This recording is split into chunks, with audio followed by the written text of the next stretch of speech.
So we'll do alphabets A to Z. Right. And I'm going to go. A for Aku.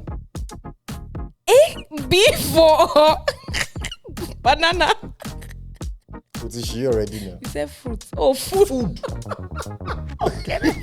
Food. Food. Let's go. Okay, run it back. I'm like, what? Kini aku? Akpu is Igbo people food now. Hey, Igbo people, please help me confound this. All right, let's go. Okay. Name of food and go. A for Amala. B for beans.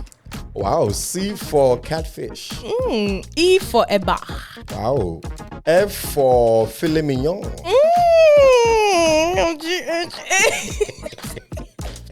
G for goat meat. Continue. G for goat meat. H for help me guys, come on. Somebody type in 10. H 5, for 10, wow. 5, 4, 3, 2. H for what's the food that start with H? hummus.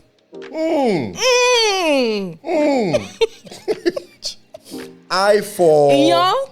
oh, okay. Blessings and love. It is always a great day here at Refuge and Fortress. Oh, boy. My name is Emmanuel O. And I'm Lani O. And this is Philia.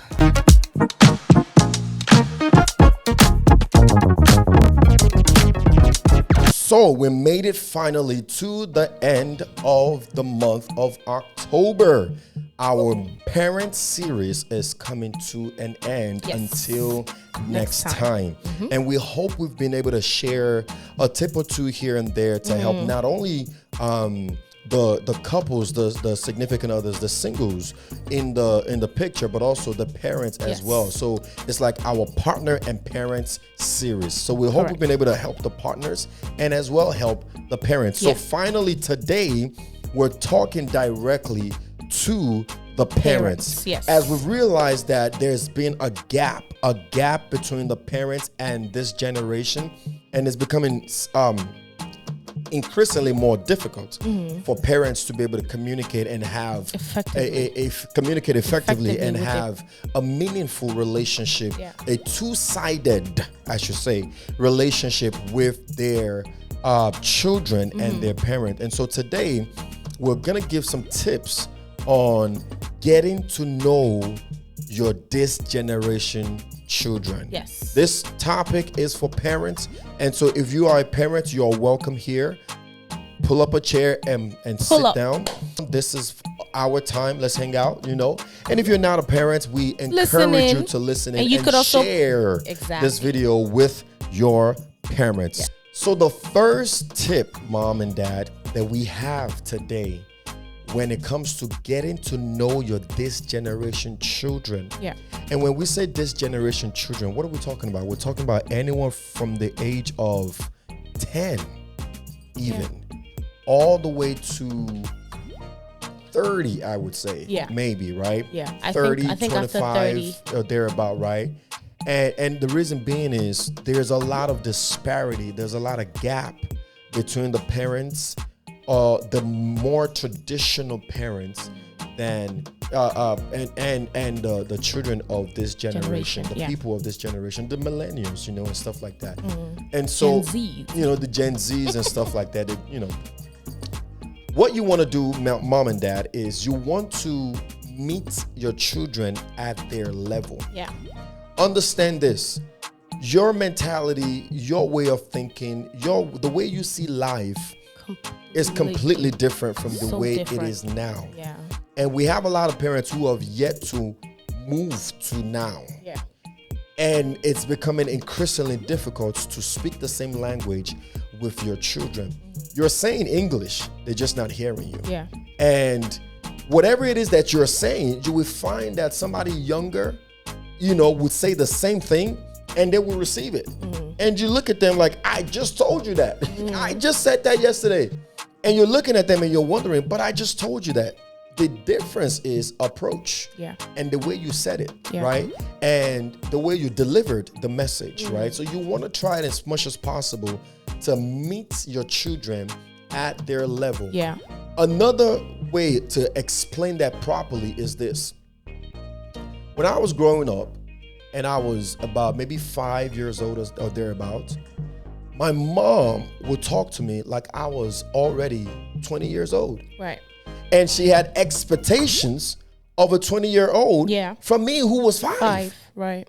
And if I wasn't getting it, she would get upset with me. It wasn't until I got older and have my own children that I realized, what was she doing? You know what I'm saying? Because I find myself trying to treat my own daughter in the same manner. And I have to remind myself, hold on, bro. She's 4. She's only 4. Right. Like, pause for a second. She's only 4. And so if you want to talk to her and you want her to get something that you're trying to pass across, you have to talk to her like a 4-year-old. At her level, you have to literally meet her at her level. Yeah. As she grows, of course, you can adjust. But if she's a 4-year-old, talk to her like a 4-year-old who would understand the concept of a 4-year-old, examples of a 4-year-old. As she get older, of course, we can adjust. But right now, at the level where she's at, talk to her like that level. And if your child is 10, 15, 20, 25, 30, whatever, meet them at their level. Yeah. In the same breath, you see some parents who talk to their children like they're kids. Yeah. Your kid is no longer 4. It's no longer 4. They're 20. They're 25. Yeah. You want to talk to them like they're 2-year-old, like they're 3-year-old. It's not adding up, right? Yeah. So you got to meet and then them also at their to level. just buttress on that point was, back then it's like almost the expectation of a 5-year-old act mature. So that's the mentality they came with, right? And you have to understand, and I think the big part of what was really missing is balance. It's always the extreme of something. It's either you're so, or you're so relaxed. It's never like a good balance. It's good to want them to mature quick at a good age because it helped you. It helps you. It did. You act much older than your age, even as you grow. But at the same time, you also have to remember that you are talking to a 4-year-old. That there's some things they don't understand yet. There's some things they haven't grasped yet. There's some things they're still learning. So they might not get it the way you want them to get it. So find that balance when it comes to that. And if you don't understand that, if you don't understand meeting them at their level, you can actually be more frustrated than anything, right? Yeah. And it could create resentment on the part of the child because we're just not speaking the same language. Yeah. We're both talking, but it's just not clicking. Yeah. Like we said, if your child is a kid, don't talk to them like they're an adult. Yeah. If your child is an adult, don't talk to them like they're a kid. Yeah. Don't relate with them like they're a kid. Don't relate with them like they're an adult if they're a kid, right? Meet them at their level. And that actually takes us right to the second point on emphasis on talking to them, not at them. We and I say we because I'm a parent now, and we sometimes fall short when it comes to that. And you learn that now in this generation, and we're talking about this generation because, my God, things are different now. Things are so different now. But you learn that in order for it to stick, in order for them to actually hear you, talking at them does nothing. Yeah. It doesn't do anything. Yeah. As a matter of fact, it probably makes it worse because they're not listening. It just went through one year, came out the other. But when you talk to them, you want to correct them. And this is not saying don't correct them or don't discipline them. You could do just that. But there's ways you could do it too. When you're talking to them, you're letting them understand what you're trying to communicate to them. Yes. You're not just yelling it at them and just saying, you do whatever it is I'm telling you to do, and that's the end of the conversation. Right. You understand what I'm saying? Absolutely. You're trying to get them to understand what it is you're saying. So that way, it can actually help them from doing it again, to stop them from doing whatever it is you don't want them to do. But the minute you're throwing it at them, imagine you're trying to call somebody, and I take this bottle and I'm throwing it. I take another thing, I'm throwing it. The person's gonna look at me like, I'm trying to call you. Like, you can't say my name. You can easily just say Loni. Yeah. I'm trying to call you. You know? Absolutely. And again, I just want to lay the foundation here. The reason why we're having this conversation is because there's a disconnect. Right? There is a disconnect between the more traditional parents and the now generation. Yeah, the mentality is different. Exactly. Yeah. That is the foundation of all of this. You have to understand that the old ways is not going to work now. Even the Bible says you can't put new wine in old wine skin. Absolutely. We're in a new time, a new generation, and the new wine has to go in new wineskin. We have to cultivate new ways of doing things. Yeah. And like you mentioned, the difference between talking to them and talking at them is like with the bottle scenario, analogy, right? If you're throwing bottle at somebody, you keep throwing bottle at them, and every time it's a different size, a different color all the time, you're just throwing it at them. Imagine you who is on the other side of that. What do you think is going on? A few things is going on. Number one, you feel attacked, so you have to defend yourself. That's the first thing. That's the first instinct the child is gonna have is to defend mode. He or herself, right? Nothing you're saying is going through. They're in defense mode. Yeah. That's number one. Another thing that could possibly happen as you're throwing this bottle is after a while, the child is going to develop this mentality of, you know what, I can't get them to stop, so maybe I should start throwing my bottles too.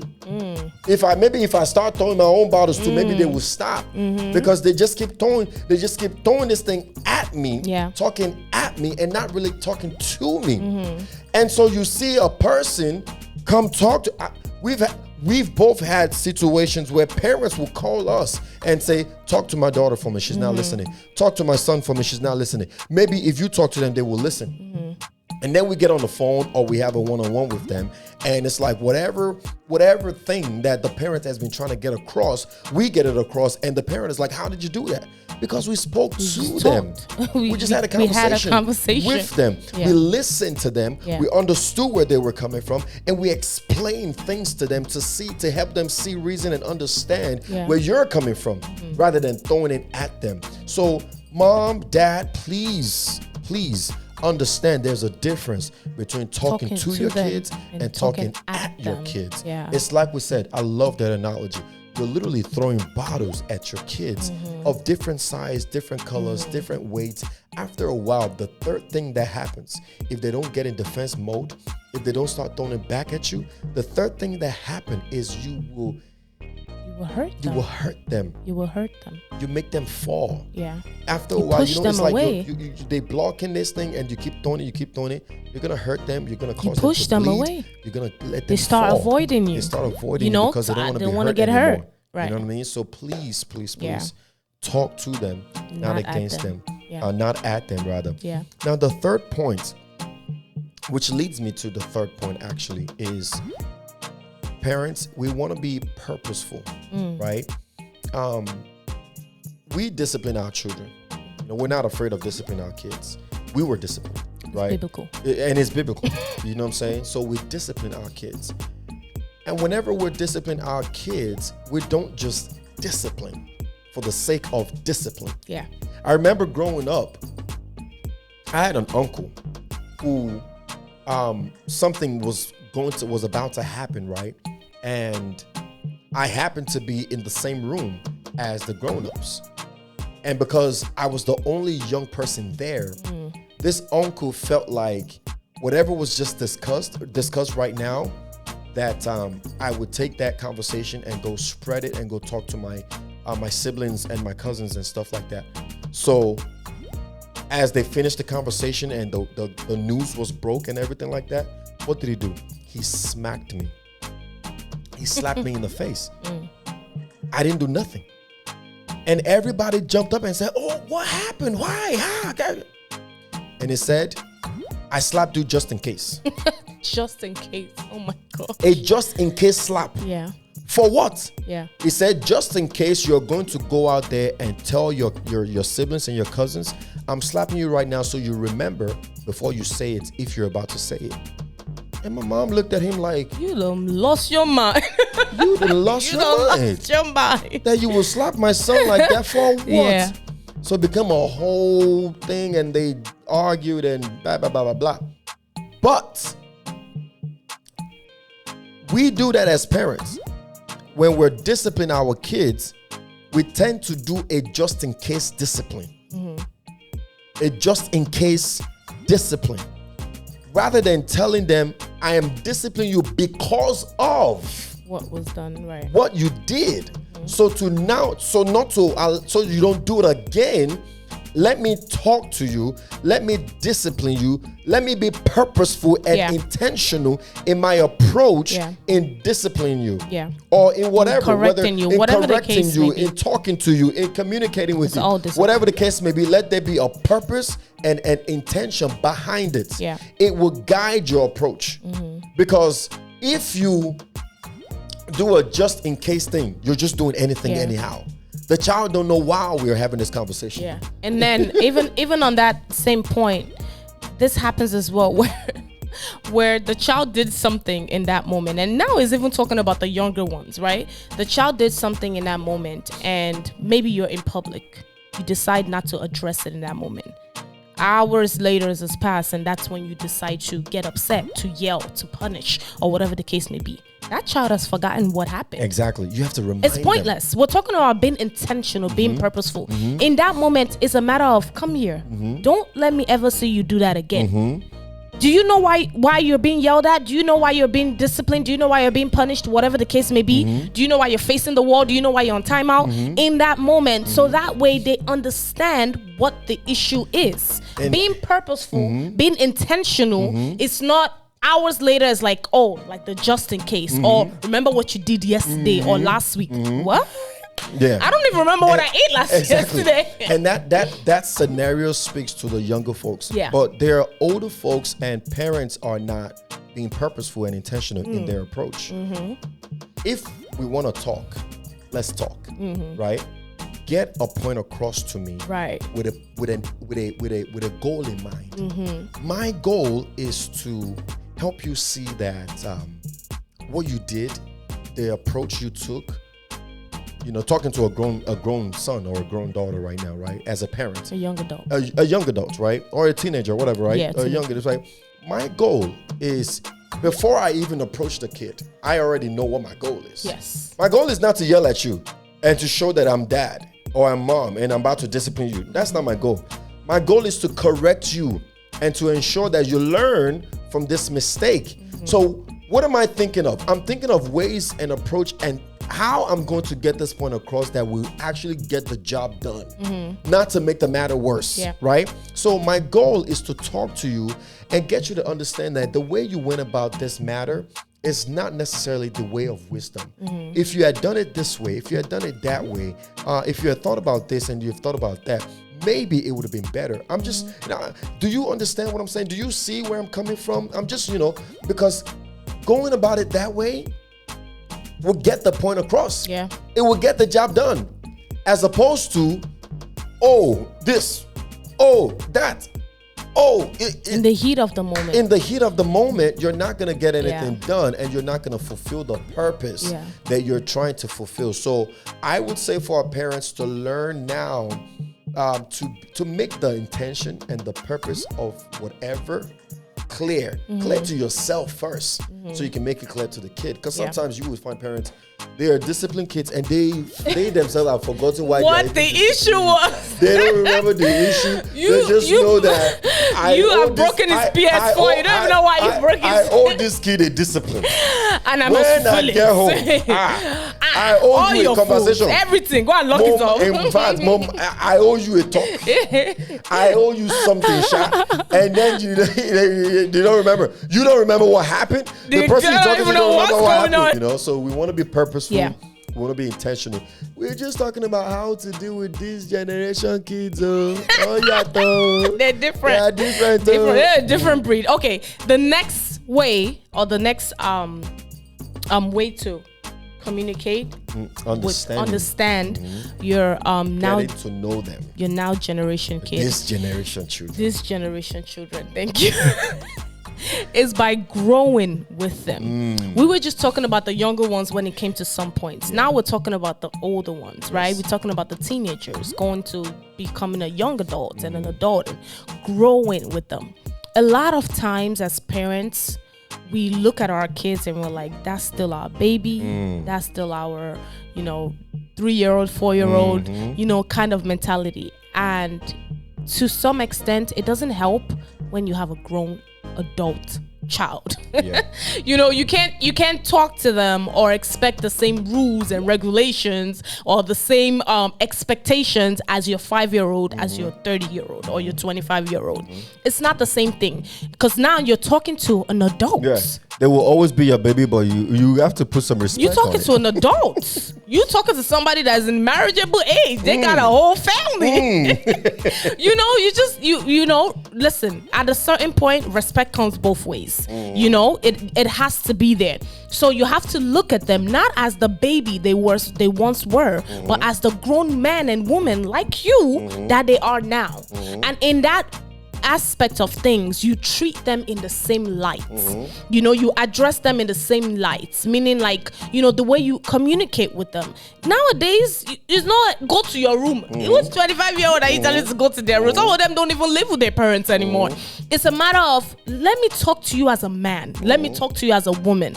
Grow with them as they grow. Don't stay in that 5-year-old bubble while your child is 18 or 19 and 20, because then you will definitely have that miscommunication that happens a lot. You definitely have the misunderstandings. You definitely have the moments where you're not clicking. You just keep missing each other because you're looking at them as a child when they're an adult. They are experiencing things. This generation is a whole nother ball game. We're talking about leaders. They leaders out there. Exactly. They trailblazers out there. Yeah. They are moving things out there that you're not seeing, doing things that you probably haven't done. It doesn't take away from the fact that you are their parents. Please, it would never. No, we're gonna give some disclaimers, but this is just to.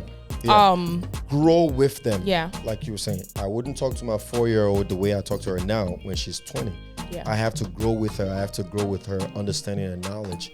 And then the last point that I would just raise here is apply wisdom and pray.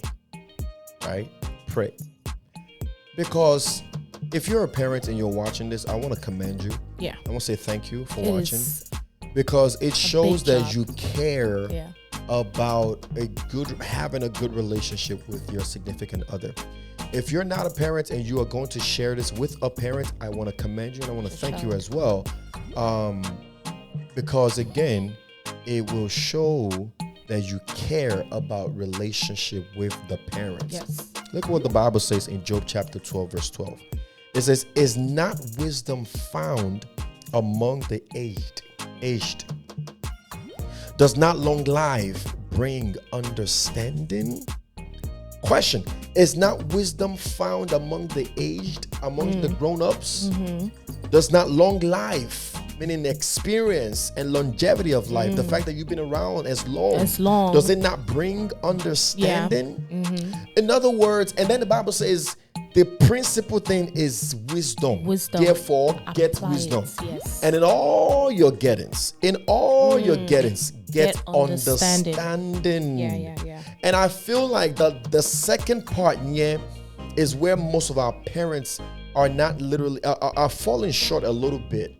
They have wisdom. They've gotten wisdom. Yeah. But understanding is something that continually grows. Yeah. Because let's say, for example, back in the day, the understanding is we understand how to make money. You go to work, you work hard, you make money. That's the understanding of that time. These days, you can make money from your home, in the comfort of your home. You don't have to step out at all, and you're still making money. If you don't gain the understanding of this day, you will miss out. Knowledge, yeah. You understand what I'm saying? So gain knowledge and then gain understanding of how things work. Yes. How my children work. How to apply the wisdom that I have. Yeah. How to understanding your children and the way they operate, and even understand that all children are not the same. Yes. Right? Because at the end of the day, we want to maintain, keep, continually develop a good relationship with our children, with our parents. It doesn't feel good when a parent and a child are estranged simply because of a slight disagreement, because of a slight misunderstanding. How long is that going to go for? You know what I mean? How long is that going to go for? So mom, dad, please, it will take wisdom. Yes. to deal with these children of this age, it will take wisdom. Yeah. It will take understanding to deal with this age children, this generation children. It will, sir.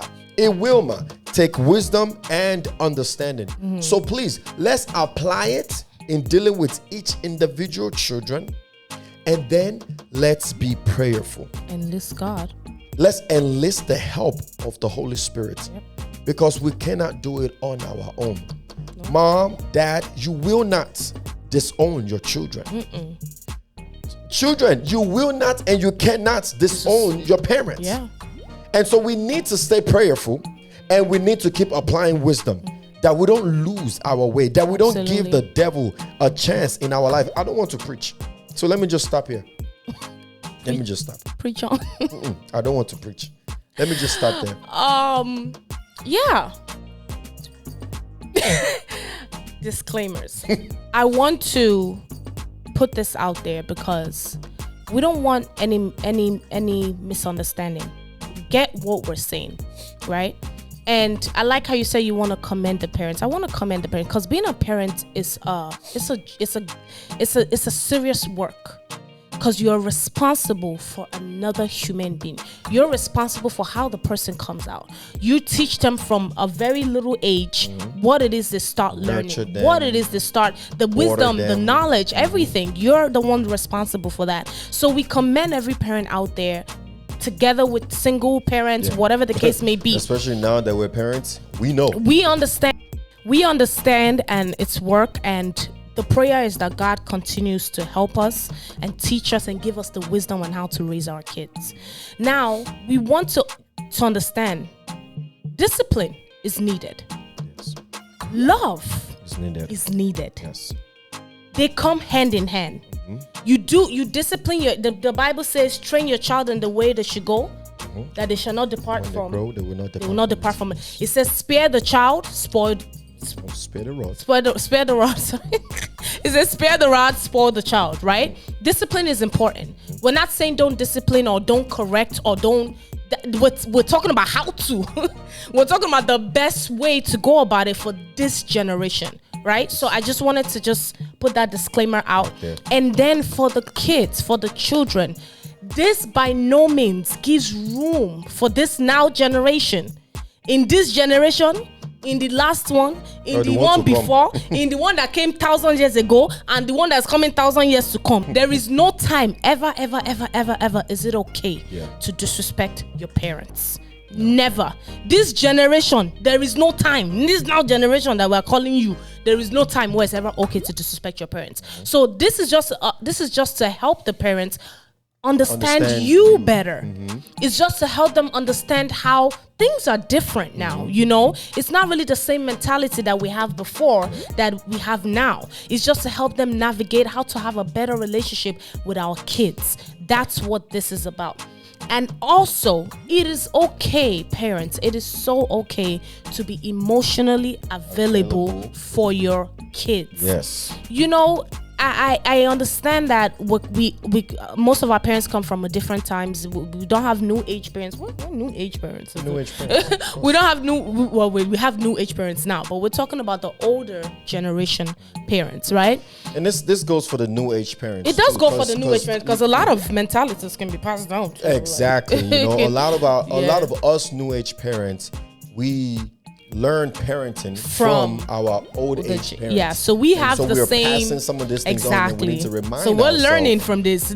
Honestly speaking, I do that myself, even with my kids. Like sometimes, for example, when my daughter does something and I want to correct her, I have to remind myself in the heat of the moment, getting upset and just reacting right away doesn't do anything because she's growing and she's understanding things. So I literally sit her down like, do you know what you did? What did I tell you last time? How many times have you heard me say that? What did I tell you last time? What did I tell you not to do? So that way she can understand what it is I'm correcting her for. Yeah. So it doesn't just go one ear and come out the other, right? We're saying this now for this new generation so that way they can get to understand you better, right? Parents, be emotional. I just picked up work. Be emotionally available for your parents. It is okay to tell your kids. It is okay to tell your kids that you love them. This thing of this thing of not saying I love you or not showing love. I understand we come from a different time, and maybe that wasn't shown to our parents then. But let them know let them know you love them. Show them love. Tell them I love you. I don't remember the last time I heard my dad said I love you. He says it now because I say it back. So, but our parents come from the time where they don't really show emotions. We know they love us, but showing it's not part of them. You know what I'm saying? They show it in different ways. The thing is, it helps the child. It helps their development. It helps them to know that they're not alone. Yeah. And they're not doing this by themselves. Yeah. We're watching a show, and a husband and a wife, and they had a daughter. The wife passed away, and the husband was trying to be, tough and wouldn't show emotion, and he was mourning by himself. He would be in his bedroom just crying. Won't talk to his daughter because he didn't know what to say or how to. He was just handling business. He was going business as usual and stuff like that. And the daughter was grieving too, but because dad wouldn't talk, and it's like, I don't know. She was alone. She was all by herself. Yeah. It wasn't until after a while that the dad, got in a room with the daughter, and they started talking, and the dad just, he opened up, yeah. And he said, it's been difficult for him since the mom passed. He just went on and on. And the daughter said, thank you for sharing this with me, because now I know I'm not alone in this grieving thing. Yeah. It really helps Yeah. when you are emotionally available. Yes. It helps the child to know that they're not weird for feeling the way they feel. It helps them to know that you do have their best interest at heart. You have to say it. They can't assume these things. This generation is not built in a way where, I know they love me. Don't worry, I know. Yeah. You have to say it. Exactly. I like that. This generation, you need to let them know. You have to let them know. Listen, I love you. The reason why we keep saying this generation, because we live in a time and an era where we're hearing things and seeing things from all kinds of sources. Yeah. We exposed need to so much. You know what I'm saying? The Bible says the words that we speak, they are life and they are spirit. We need the parents' word to replace some of the other words that are programmed in our brain. Absolutely. It comes by word. Yeah. It says faith comes by hearing the word of the Lord. You need to hear it. You need to hear you say it, because what you are saying is what you're doing is you're replacing another word that might have been there that wants to build the life of that child. If it's not in a good way, you need to replace it and put a good word in that brain. Absolutely. In that brain. They need to know. They need to know. They need to know. Please be emotionally available. Absolutely. And I think that's all I have. Yeah. I think that's it. We've been able to convince and not to confuse you. And not to confuse. It is well. It is well. It is well. And God continue to help us parents. God continues to help us kids, because it's a two-way street. It's not just one way. Both parties have a part to play in it. Yeah.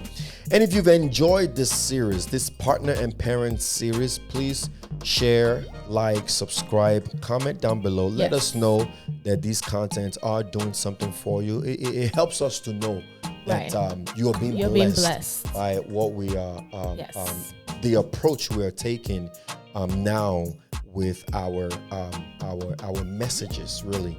And so I hope we've shared a tip or two to help solidify your kingdom union today. And as always, like we said, like it, share it, subscribe, hit that subscribe button. Turn on the notification bell. Turn on the notification bells, because we have more videos coming your way. Comment below. We want to hear your thoughts. We want to hear your comments. Even if you agree with us, just say yes. Put some emojis in there. If there are other questions you would like us to treat. If you have comments, if you have questions you want us to talk about, throw it in the comments. We see everything. We appreciate every one of you that have been doing it. And yes. And until next time, be the light, be the salt, and remember, all things are possible if you believe.